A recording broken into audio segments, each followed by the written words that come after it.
I want to talk to you about what a routine is.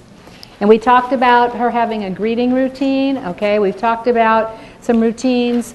From early childhood education, these are the points of what is in a routine.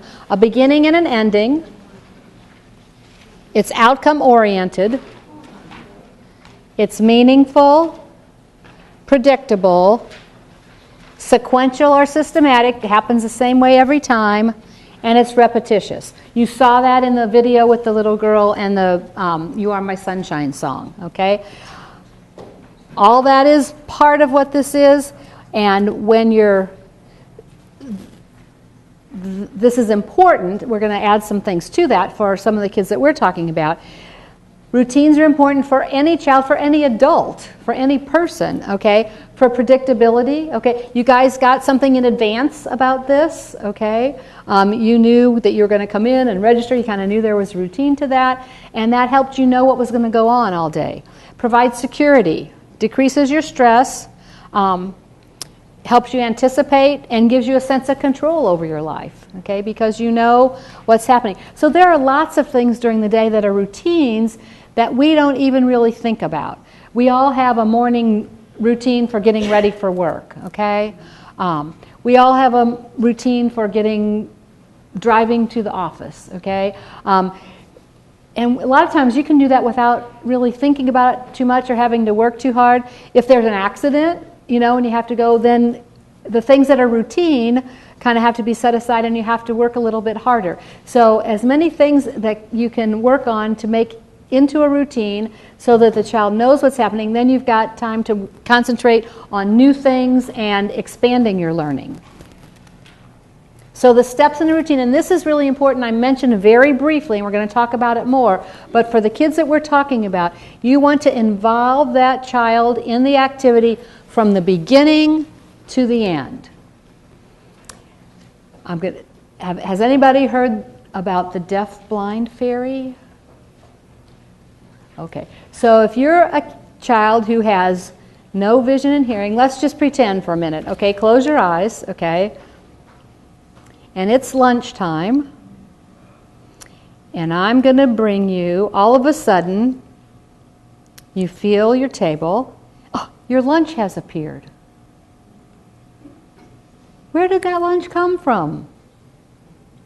The magic fairy. The deaf-blind fairy, okay? All of a sudden, I mean, not all of a sudden, but you finish your lunch, your lunch disappears. Where did it go? The deaf-blind fairy took it. We do a lot of things for kids, and we want to help them, but how are they ever going to learn about cooking, about different kinds of food, about what a banana looks like before it appears on that plate, where the plate came from? If you're talking about, you guys right now are laying the groundwork for independent living skills when that child is, you know, whatever that looks like, whether outside of their current home or somewhere else, you're laying the groundwork right there. So if that child doesn't know where things come from, how are they ever going to learn to set the table? Okay, how are they ever going to learn to help cook? So from the very beginning, you need to involve that child from the beginning to the end.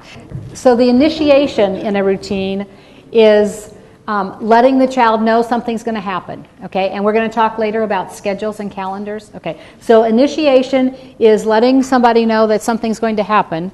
Second is the preparation. So if it's lunch, okay, am I going to go to the lunch line? Am I going to go get at least my plate or my spoon or something, depending, you know, if I'm at daycare, am I going to help set the table for snack? Okay, so that's the preparation. I'm using mealtime as an example, obviously. Okay, if I have a G-tube, okay, the initiation might be, well, first you're just going to notify the child. You're going to notify this little guy that something's about to happen, okay? The preparation might be letting him hold the tube, letting him hold the piece of tube, letting him hold the can of Pediasure or whatever's going into his tube, okay? Preparation, so they know, and somehow involve the child in getting ready for this activity.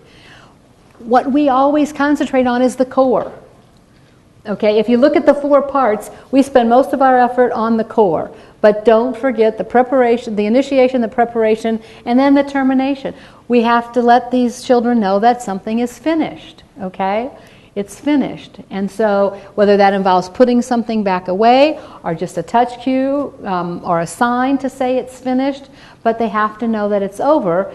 That's going to help you guys in transition. It's going to help mom, the family in transitioning, because anytime we know what's coming next, lunch, okay, we have to know, until I say we're finished, it's time for lunch, you're kind of all sitting there waiting, okay? So you want to be sure that you let people know that the activity is finished.